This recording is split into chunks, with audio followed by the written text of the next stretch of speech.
Shalom, bienvenidos a un nuevo estudio de nuestra comunidad Bnei Adonolam, Keilat Vao, que nos pueden encontrar. Esta semana estudiando Parashat Vayetse, la porción llamada, ¿cierto? Y salió Vayetse.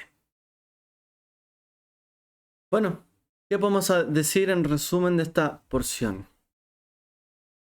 En la medida que la leemos, ¿cierto? Nos damos cuenta de cómo en esta porción aparece la famosa escalera de Jacob, ¿cierto? Sulam Jacob, escalera de Jacob.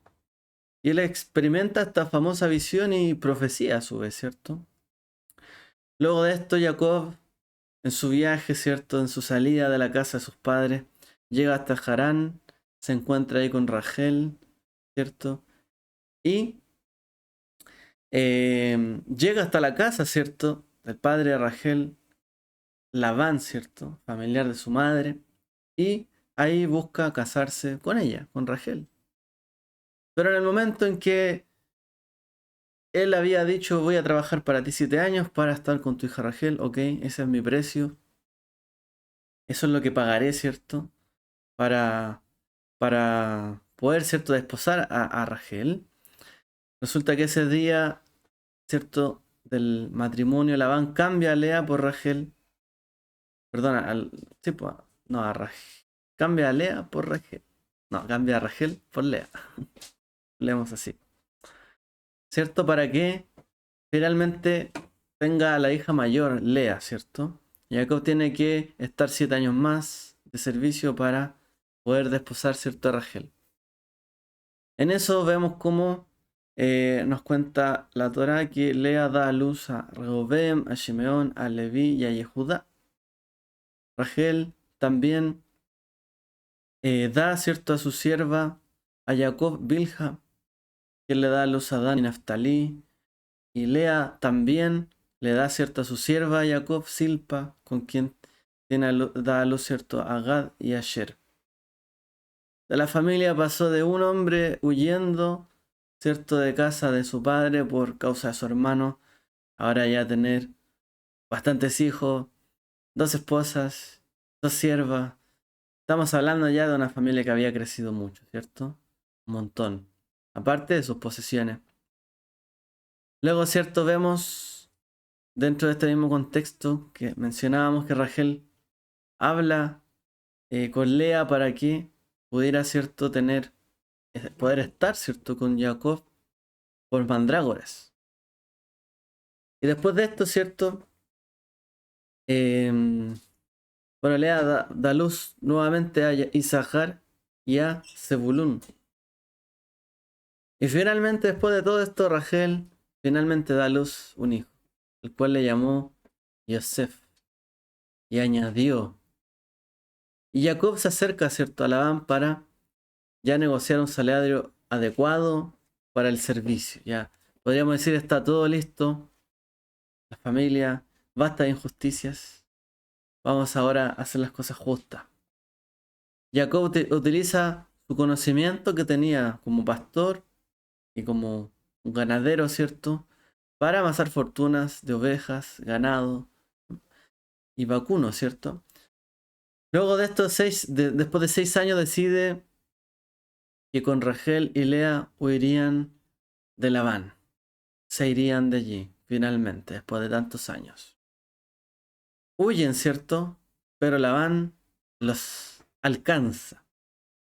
Y el Eterno interviene, ¿cierto? Para entre Labán, podemos decir, y Jacob, mientras se ve confrontado Labán por todos los años, ¿cierto?, que trabajó, que hizo trabajar a Jacob, y también termina maldiciendo a Rachel. Jacob y Labán finalmente se separan y hasta ahí llega, ¿cierto?, nuestra parasha. Una parasha de mucho sufrimiento, dificultades, historias que entre un versículo y otro muchas veces pasan 7 años, así de la nada. Mucho tiempo, muchos años. Ahora, nos podemos preguntar por qué. los patriarcas sufrieron tanto celo de parte de sus vecinos o sus contemporáneos cuando les iba bien. Porque esto vemos, ¿no? A Jacob le iba bien, ok, 7 años, pero le iba tan bien, bueno, mejor le cambio a la hija para que me siga trabajando. Y así, en cada situación, ¿cierto? Vamos a ver que hay una oposición, un celo. Mientras ellos sufrieron reacciones de celo inducidas por el éxito que tuvieron, esto pasó, ¿cierto?, con todos los patriarcas. Por ejemplo, Abraham, como decíamos, ¿cierto?, las semanas anteriores, era conocido como un príncipe de Dios entre nosotros. Pero aún así, aun cuando era llamado príncipe, una persona influyente, había contra él un gran complot para que no pudiera enterrar a Sara donde él quería. Estaba todo el pueblo, dice, reunido ahí, en las puertas.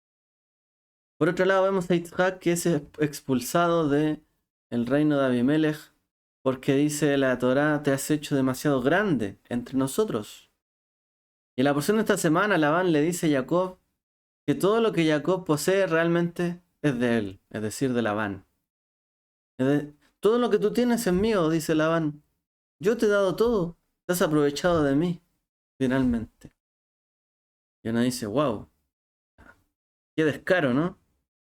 Pero así funcionaron muchas veces contra los patriarcas, el entorno.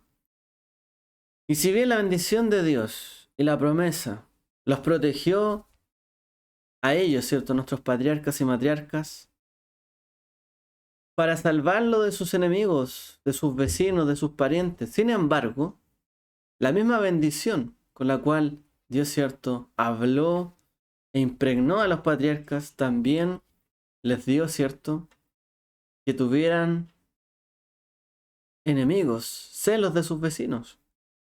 Entonces, esta era una pequeña familia.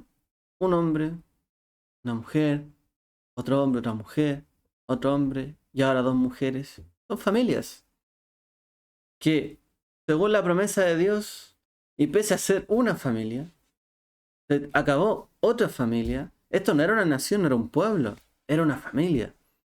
Era los enemigos, los vecinos contra una familia. Esa era la oposición que ellos vivían. Eran simplemente una familia y recibían tal grado de oposición de sus vecinos. Y no importaba, ¿cierto?, que los propios vecinos en realidad se beneficiaran de ellos enormemente, sino que el tema era por qué estos son tan o más bendecidos que nosotros mismos. O sea, aun cuando ellos generaban bienestar, beneficio, abundancia en su alrededor, no bastaba con esto, les tenían temor y ante esos logros tenían algún miedo, ¿cierto? De tal forma que preferían echarlos o aprovecharse de ellos. En el Talmud se enseña lo siguiente: el odio destruye tanto el pensamiento como los comportamientos racionales. Cuando hay odio, no hay razón suficiente, ¿cierto?, para erradicarlo. Cuando hay odio, no basta con plantear un pensamiento diferente para que este odio se extinga. Cuando hay odio, el odio destruye tanto el pensamiento como el comportamiento. La gente que tiene odio y que guarda mucho odio, no importa lo que uno les diga, van a romper todo. Van a romper con todos. Se van a comportar irracionalmente por el odio. Y no va a importar la razón ni el pensamiento, porque el odio los carcome. Entonces, en vez de los patriarcas, ¿cierto?, de recibir gratitud, amistad, los logros que tuvieron ellos generaron avaricia, celos, persecución y siempre la amenaza violenta en el fondo. De hecho, lo vemos, ¿cierto?, en los propios hermanos de Esaú y Jacob. Sufrió, ¿cierto?, Jacob o Jacob el odio de su hermano Esaú o Esaú. Sufrieron el odio. La bendición trajo violencia. En vez de traer gratitud, amistad. Esta es la persona que le va bien, bendecida. Esta persona prospera. Si estamos cerca de él, quizás también nos vaya bien. No. Imperó el celo, la avaricia y la persecución. Y todos los esfuerzos de nuestros patriarcas para mantener un perfil bajo y aceptar, bueno, si dices que este pozo es tuyo, ok, yo me voy de acá, tranquilo. Si eso es tuyo, bueno, yo me voy de acá. Abraham llegando ante otros reyes diciendo, bueno, no soy nada prácticamente. Llegaba humilde. Igual nuestro padre Jacob aceptó mucho trabajo, humildemente. 7 años, bueno, te trabajaré los 7 años. No puso un pero, nada. Gente de bajo perfil, gente humilde. Pero el resultado de esto generó aumento de la intolerancia y el odio. O sea, esta gente es tan peligrosa como el faraón que no dejó, ¿cierto? O no dejaba salir a los hijos de Israel de Egipto. La gente que odia es tan peligrosa y tan enemigo se transforma como el propio faraón, que no quiere dar libertad, ¿cierto?, de acción y quiere quitarle, oprimir a las personas, dándole cargas muy elevadas para quitarle lo suyo, quitarle su tiempo, sus cosas materiales, ¿cierto? Porque los envidian, les tienen celos también. Recordemos que antes de Israel ser esclavo en Egipto, estaban en Goshen, una tierra próspera, y multiplicaron en gran manera. Hubo, ¿cierto?, muchos celos y envidia de esto. Entonces, hay gente que a veces puede decir lo siguiente: los judíos debiesen tener un perfil bajo en el mundo. ¿Por qué algunos ostentan tanta riqueza? ¿Por qué algunos ostentan tantos premios Nobel? ¿Por qué tienen que ser tan influyentes en tantas cosas? ¿Por qué no tienen mejor un perfil bajo? A lo mejor tendrían menos enemigos en el mundo y el antisemitismo disminuiría. Bueno, esto es un campo de pensamiento difícil de seguir, por lo menos si uno piensa en términos inteligentes. O sea, ¿por qué tendría el judío, por qué tendría el hijo de Israel que esconderse por sus logros? De hecho, hay gente que incluso piensa que la vida de fe tiene que ser ocultada si hay logros. Y todo, cierto, guardaron el perfil más bajo de todos. Pero, ¿realmente esto aplaca el odio de la gente que le gusta esto? Bueno, no hay duda, ¿cierto? Em, de que la intervención del pueblo del Eterno, ¿cierto?, a lo largo de la historia ha hecho una gran contribución. Por supuesto hay otras naciones, otros pueblos que hicieron grandes contribuciones. Pero el pueblo judío, con su perseverancia y con su constancia a lo largo del tiempo y la historia, han hecho un aporte significativo en todas las eras, no solo en una era en específico. Y esto, ¿cierto?, es algo muy importante. Pero tampoco hay garantía de que si el judío fuese menos exitoso, más perfil bajo, o no fuera prominente nadie de ellos, realmente habría menos odio en el mundo. De hecho, el mero hecho de que Dios bendijo a los patriarcas con toda bendición, ¿cierto? Y hay influencia, significa que es parte del deseo de Dios para su pueblo. O sea, si Dios dijo a Abraham, te bendeciré, te multiplicaré, te engrandeceré, es porque es deseo también de Dios que esto acontezca con su pueblo, ¿cierto? Que esto pase con ellos. No es deseo de Dios que no triunfen, no brillen, para que nadie los odie en el mundo. Al contrario, Dios puso su bendición sobre su pueblo Israel. La Torá establece, ¿cierto?, que todas las familias y naciones de la tierra se bendecirían a través de Abraham y de la familia de Israel. Así que no hay que ser, por así decirlo, personas que no brillen para nada, para no tener que la gente nos odie. Porque a veces se piensa, bueno, ocultémonos. Ocultémonos de los demás para que no nos dañen, para que su odio no nos alcance. Quitémonos todo vestigio de ser lo que somos. Y así quizás habrá menos odio contra nosotros. Falso. Porque la gente que tiene odio, ni el pensamiento, ni su comportamiento van, ¿cierto?, de manera racional. Lamentablemente se van de forma brusca, ¿cierto? Violenta, por su propio odio. Ahora, obviamente, está prohibido burlarse ante los demás por el éxito propio y por considerarse afortunado uno mismo. O sea, no es bueno jactarse de las cosas que uno podría irle bien. No es bueno jactarse ni burlarse de los demás que no les ha ido tan bien en algo. Tenemos que ser modestos en nuestro comportamiento. Esto es parte de ser socio, ¿cierto? Y es parte importante del éxito. De hecho, cuando a una persona le va bien porque tuvo una cosa que vendió y le fue muy bien, esa persona tuvo que ser modesta. ¿En qué sentido?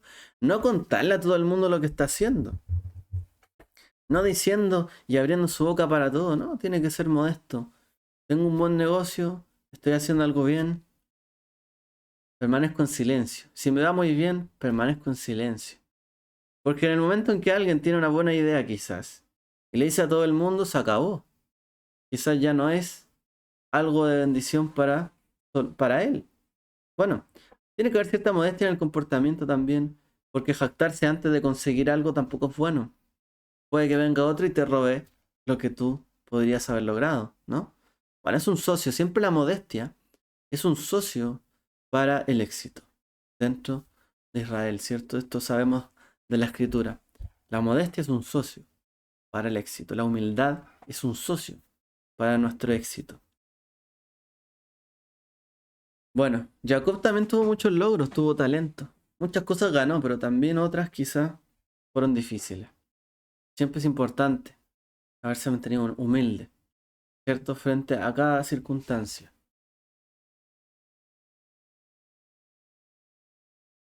Ahora, ¿podría haber una mejor garantía de éxito que una promesa directa de Dios? Porque alguien puede decir, todo depende de la familia donde uno nace. Toda oportunidad depende de donde uno nació. Todo, absolutamente todo. Por tanto, si alguien nace de una familia que lo tiene todo, siempre lo va a tener todo.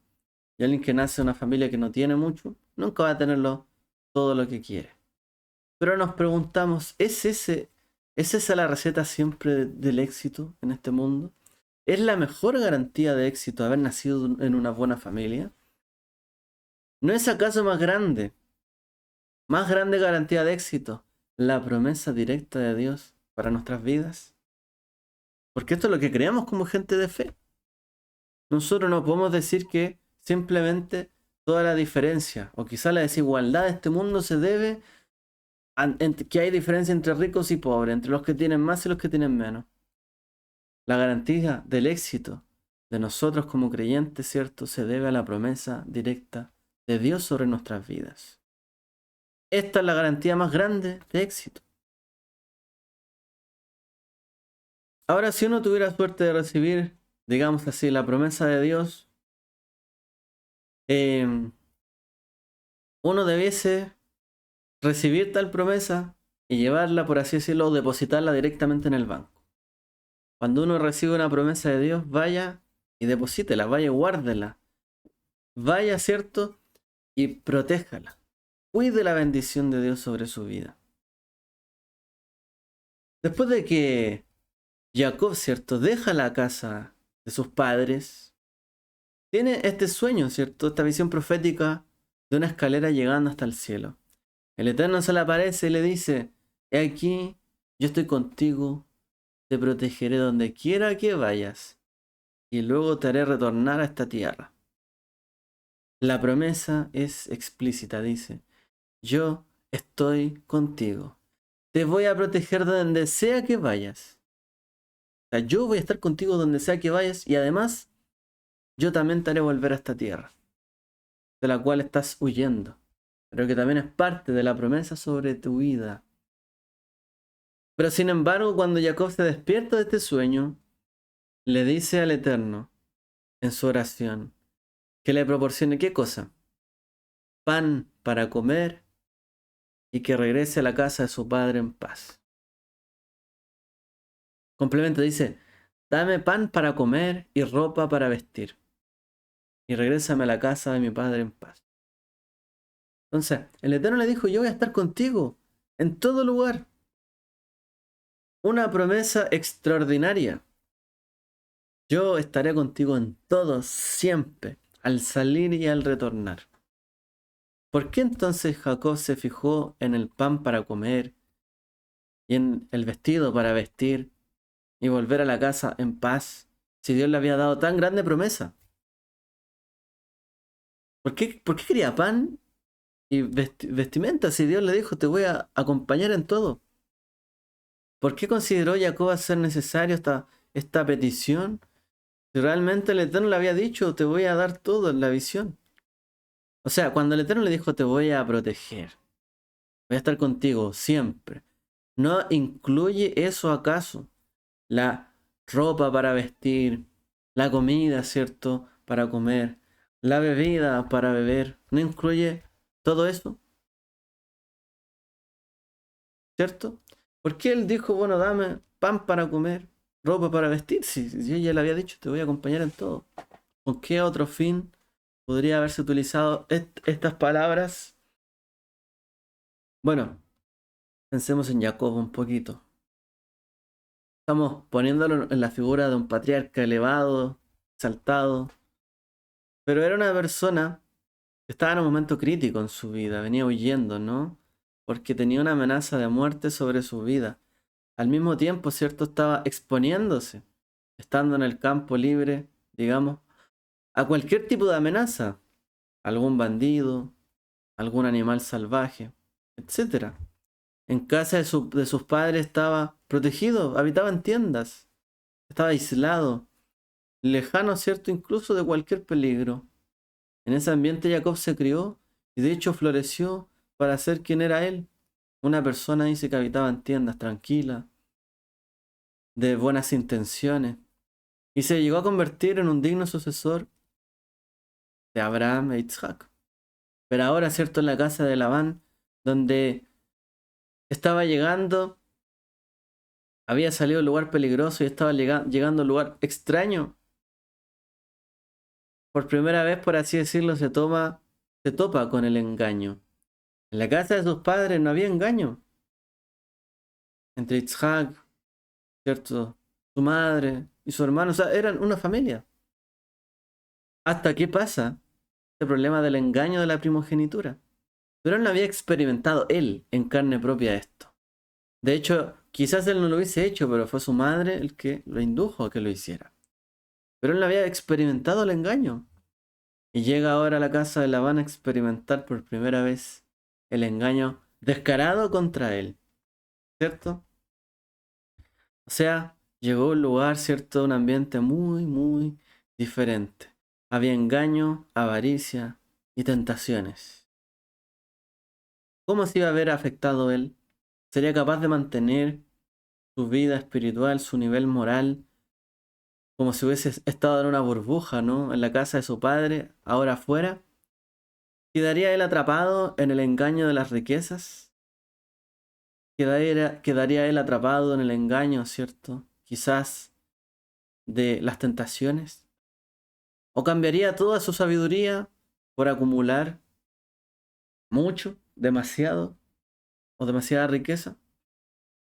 Bueno, esto es lo que tenía temor, ¿cierto? Jacob de vivir. Todos los peligros que iban a acontecer. Y esto estaba detrás también de su oración. Él oró también, podemos decir, para que su encuentro con la necesidad del pan, de la vestimenta, no lo, no lo engañase, ¿cierto? Y no lo llevase por un camino diferente al que él estaba, estaba acostumbrado a vivir. Ya que el pan es para comer y la vestimenta es para vestir. Él dice dame pan, no dice dame pan y vestimenta, mucha. Él dice dame pan para comer y ropa para vestir, redundante. Pero eso es, el pan es para comer y la ropa es para vestir. No deben ser valorados como un fin último ni acumulados ni atesorados quizás como el verdadero propósito en la vida.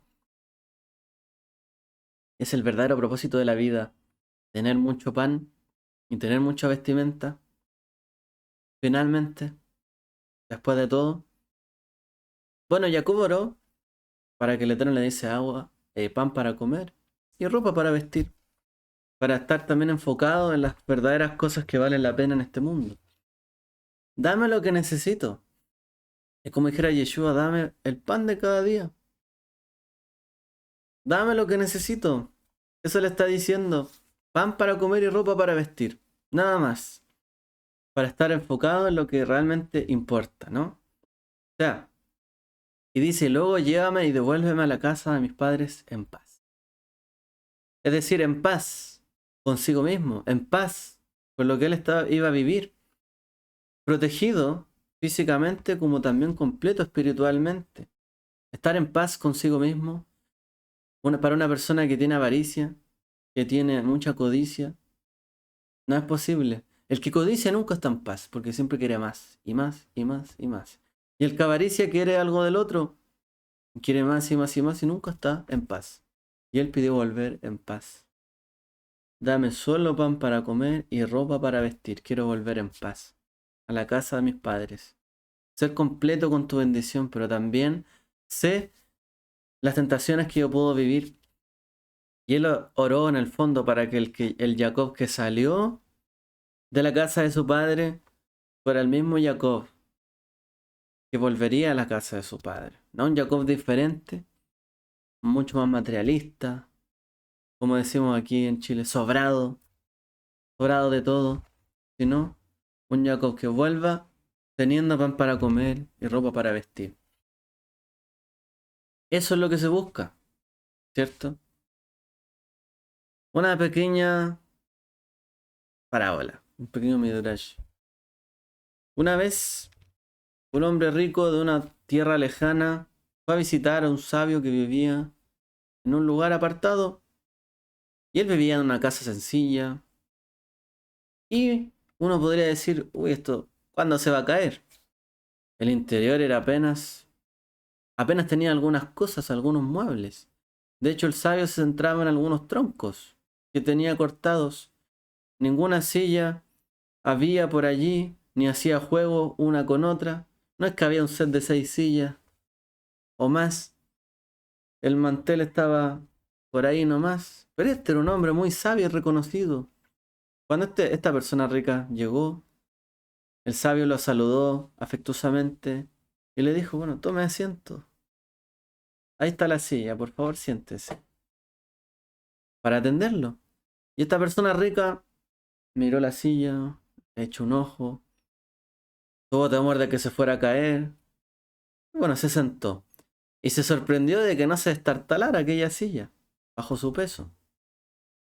Y le dice, no entiendo, ¿cómo es posible que una persona famosa, sabia como tú, tenga muebles como este?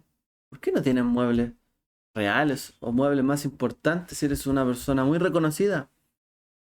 El sabio sonrió y le dijo, dime, buen amigo, ¿tienes buenos muebles tú? Le dijo la persona rica, por supuesto que sí. Tengo muebles muy elegantes y sólidos como una roca. Ah, ya veo. ¿Y dónde están esos muebles ahora? ¿Los tienes contigo? ¿Conmigo? Le dijo. ¿Estás bromeando? ¿No sabes que estoy de viaje? ¿Uno nos lleva los muebles cuando anda de paso? El sabio le contesta, ciertamente no. Bueno, verás, yo también estoy de paso. Estaré aquí en este mundo solo por un tiempo limitado. Y al igual que tú, no necesito muebles cuando estoy de paso. Es decir, todos estamos de paso en este mundo, en camino a un lugar mejor, en camino al lugar de llegar en paz, ¿no? Uno quiere llegar a la meta en paz. Y al igual que nuestro padre Jacob, no debemos dejarnos engañar por las ilusiones, no del materialismo, de todas las cosas. El pan es para comer y la ropa es para vestir. Si tenemos suerte, bendición de ser llenos con abundancia de esto, o de pan, o de comida, ¿cierto? O de vestido, no debemos ver la acumulación como un fin en sí mismo. Más bien, ¿cierto? Deberíamos utilizar con libertad y amplitud la riqueza de la bendición que Dios nos provisiona para llegar a un crecimiento personal continuo en este mundo. Es lo que debemos alcanzar. Bueno, para finalizar, volviendo un poco sobre este sueño que tiene Jacob, se despierta y él pide esto como oración. Pero más allá, cuando él mira, ¿cierto? Este sueño, él ve, dice, mensajeros, malajim, o ángeles que subían y descendían. Él miraba, ¿cierto? Todo esto.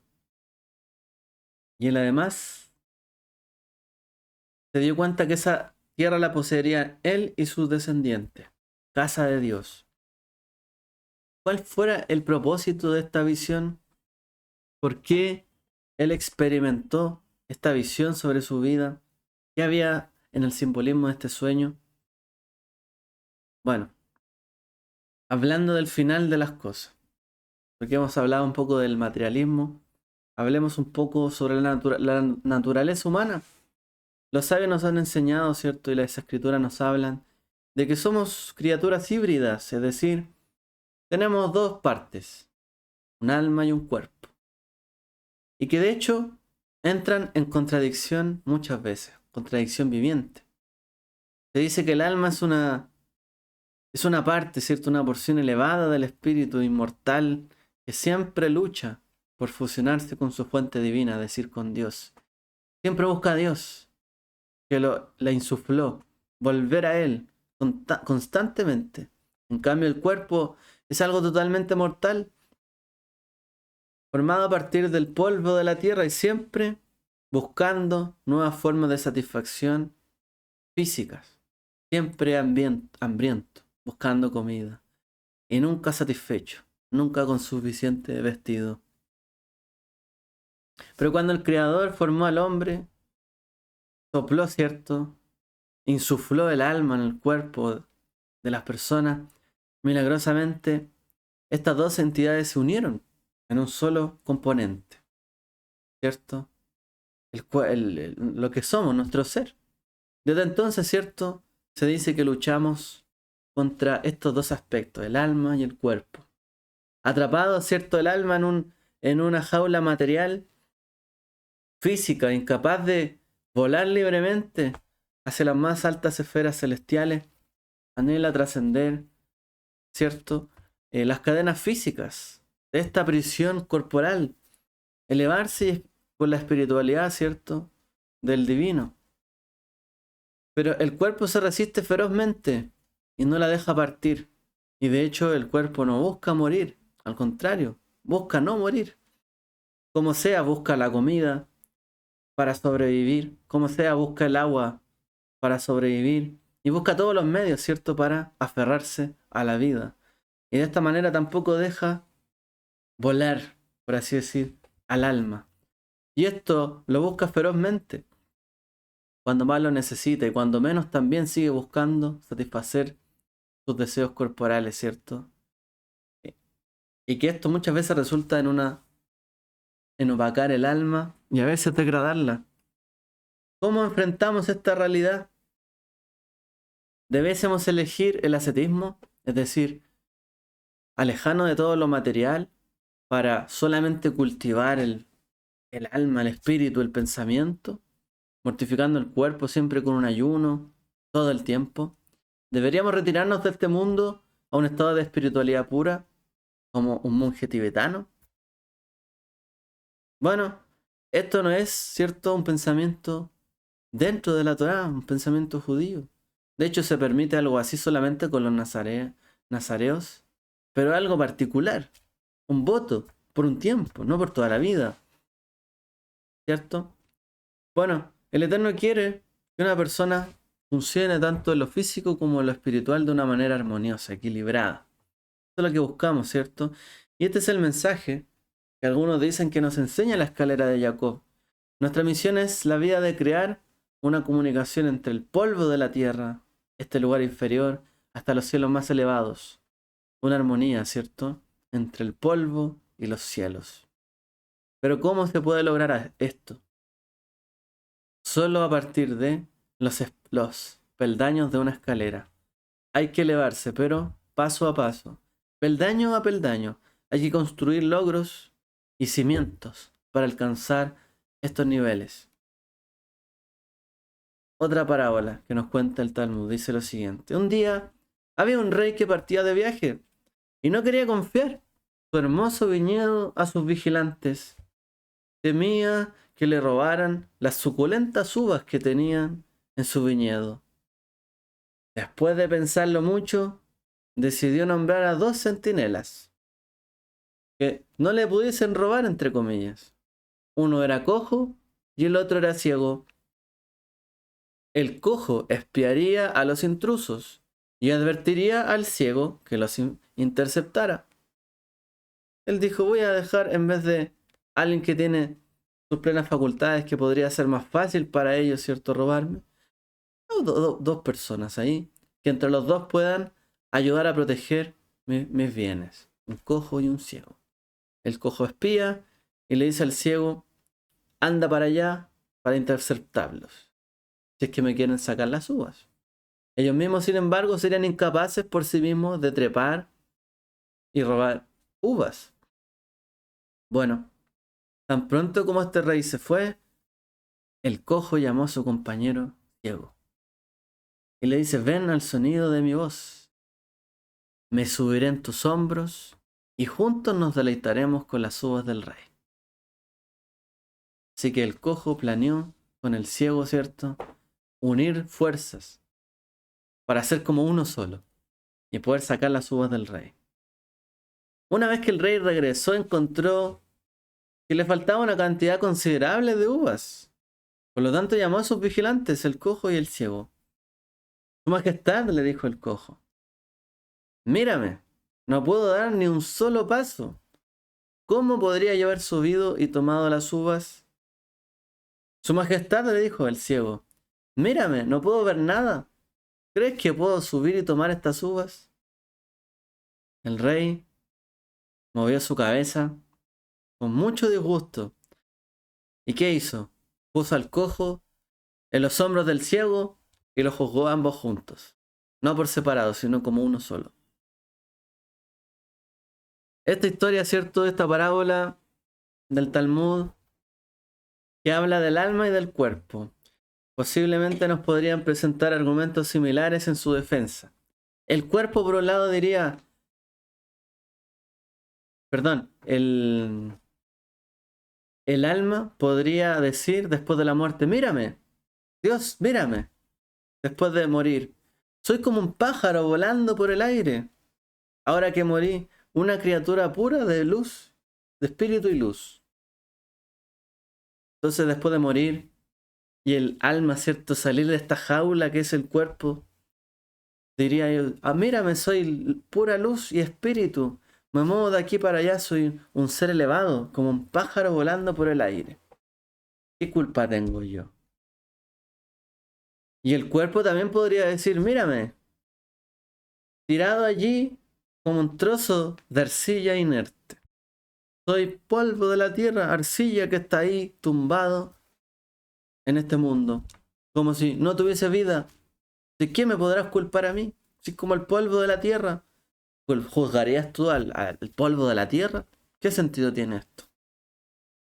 Por lo tanto, dice la parábola, el Eterno reúne tanto el cuerpo como el alma y los juzga juntos.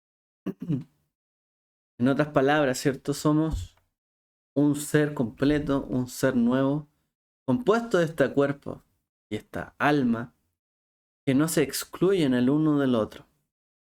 Eso somos, un estado híbrido, completamente responsable de nuestras acciones. Alguien diría, no, pero es que mi cuerpo se movió solo. ¿Pero cómo? ¿No está conectado a tu alma, a tus pensamientos, a tu cuerpo? No, fue un impulso. Sí, pero tú sabías lo que podías hacer. ¿Y tu alma controla tu cuerpo o no? Hoy día, ¿cierto? Mucha gente, para escapar de la cárcel, ¿qué es lo que hace?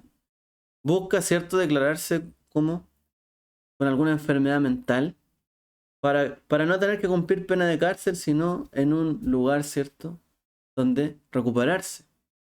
Todo para no vivir la prisión de la cárcel. Algo así como lo que acabamos de leer, ¿no? Pero ¿qué soy yo? Mírame. Soy algo inerte. Estoy en un manicomio. Llévenme ahí. Para ir aquí y pasear. Solamente cubrir mis necesidades. Pero el Eterno dice que juzga tanto el alma como el cuerpo.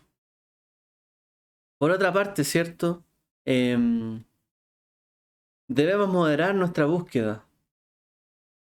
Por supuesto, de la honra y el aprecio, ¿cierto? Por el mundo material. Debemos tratar, ¿cierto? El pan es para comer y la ropa es para vestir. Servir a Dios para exaltarle y trabajar para obtener los medios suficientes para vivir.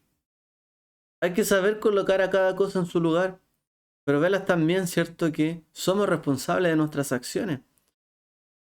Algunos dicen probablemente lo que Jacob tenía como temor, lo que pasaría con mucha gente. Vivo en un lugar donde mi padre es justo, mi madre es justa. Y hoy voy a un lugar que está lleno de engaño. Cuando la gente sale a trabajar muchas veces pasa por esto. Tiene pensamientos éticos, morales, pero en el trabajo a veces lo obligan quizás a engañar a la gente. A decir esto es bueno cuando no es bueno. Y a veces nos vemos confrontados, ¿cierto? Jacob tenía este peligro y este temor. Por eso el pan es para comer y la ropa es para vestir. Hay que saber buscar las cosas en este mundo. Buscamos, ¿cierto? Comer y beber para alegrarnos. El cuerpo. Celebramos el Shabbat para alegrarnos. Para vivir y disfrutar lo que el Eterno nos ha dado. Pero también para elevar nuestra alma. También para conectarnos, ¿cierto? Con lo que realmente importa. Si reconocemos realmente nuestros orígenes materiales como el polvo de la tierra, somos eso, podremos mantener claras nuestras metas espirituales. Yo en esta escalera al cielo vengo aquí, de la tierra. No me creo el ángel superior que está allá, el más santo que todos, el mayor que todo el mundo. No, parto de acá, de la tierra. Tengo que tener los pies bien puestos en la tierra, en otras palabras. Y tener bien clara la visión espiritual que es ascender, subir, elevarme, pero saber de dónde vengo. Podemos subir esta escalera peldaño a peldaño y alcanzar, ¿cierto? Ese lugar alto, pero solo con la armonía de saber que somos responsables, nuestro cuerpo, nuestra alma, de llevar nuestra vida hacia el lugar correcto. No hay bendición más grande que la bendición de Dios. No hay forma mejor de alcanzar la prosperidad de la bendición, sino cuando está la bendición de Dios. Pero esa bendición de Dios tenemos que saber recepcionarla, vivirla, ¿cierto? Y saber que lo que nos pone en las manos tiene un objetivo. Y ese objetivo con el que la recibimos tiene que mantenerse en el tiempo. El pan es para comer, la ropa es para vestir. Y su bendición espiritual y sus promesas son para nuestro crecimiento espiritual. Son para nuestro engrandecimiento. Son para trabajar en nuestra personalidad, para trabajar, ¿cierto?, nuestro carácter, para adquirir nuevos atributos, ¿cierto?, nuevas cualidades, para refrenar otras. El Eterno nos dio su palabra y su bendición para eso. No nos dio su palabra y su bendición para jactarnos de lo que Él nos da contra todo el mundo y decir, mira, somos superiores al resto. El mundo nos va a odiar. Pero a veces también, aun cuando sepamos manejar las cosas, el mundo puede odiar y odiará también a los que reciben sus promesas. Por eso siempre hay que mantenerse con un perfil bajo, saber lo que somos. El pan es para comer. La inteligencia es para desarrollarla. Si alguien le dio inteligencia al Eterno para algo, que la desarrolle y la explote. La mejor forma de retribuir a Dios que nos bendijo y que nos dio sus promesas es que lo que Él nos dio, lo aprovechemos. Lo utilicemos para el bien. Si nos dio abundancia de pan, comamos, disfrutemos. Y si nos dio tanta abundancia, demos y bendigamos a otros. Por eso dice, yo a través de ti bendeciría a todas las familias de la tierra. O sea, a través de la bendición que yo te pueda dar a ti, otros, muchos y todo el mundo también será bendecido. Pero tenemos que saber recepcionar bien las cosas que recibimos de su parte. y de su mano, para que así el mundo pueda verse bendecido y no se vea, al contrario, confrontado todo el tiempo con la bendición que Dios nos dio. Bueno, quizás aquí, cierto, hay mucho que pensar y que cortar en la vida de uno, quizás hoy día incluso en la vida del Estado de Israel. Tenemos que saber dónde estamos parados, ser humildes, saber lo que Dios nos dio y lo que Dios no nos dio. Cierto, buscar la promesa de Él no significa quitarle quizás a otro su porción, sí significa defender lo nuestro, como lo hizo nuestro padre Jacob, pero no estar con engaños. Y significa finalmente que lo que Dios nos da, ¿cierto? Seamos humildes y sepamos cuál es el objetivo por qué Él nos dio esto. Si hemos de compartirlo, lo compartimos.